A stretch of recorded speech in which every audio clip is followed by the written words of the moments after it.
আল্লাহর রহমতে দেখেন পানি নিচ থেকে বেরেলের সাহায্যে কীভাবে বলগেটটা উত্তোলন হইতেছে। তো আমাদের সাথে দেখেন সম্পূর্ণ ভিডিওগুলি দেখবেন। আলী হোসেন ডুবরি ইউটিউব চ্যানেল আছে, ইউটিউব চ্যানেলে গিয়ে সবাই ঘুরে আসবেন কীভাবে বেরেলের মাধ্যমে নদী থেকে মাঝখান থেকে বলগেট তো জাহাজ ইত্যাদি এই যে আমাদের ডুবুরি বাইসে গেছে। তো সম্পূর্ণ ভিডিওগুলো দেখবেন কীভাবে বাইতেছে। আল্লাহ আল্লাহ আল্লাহ রহমত কর আল্লাহ, রহমত কর আল্লাহ, রহমত কর আল্লাহ, রহমত করো। লা ইলাহা ইল্লা আনতা সুবহানাকা ইন্নী কুনতু মিনাজ জালিমিন, লা ইলাহা ইল্লা আনতা সুবহানাকা ইন্নী কুনতু মিনাজ জালিমিন।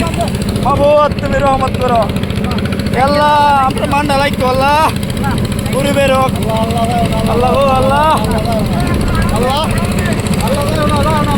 আল্লাহ লা ইলাহা ইল্লা আনতা মাবুদ তুমি রক্ষা করো, রক্ষা করো, রক্ষা করো, রক্ষা করো, রক্ষা করো।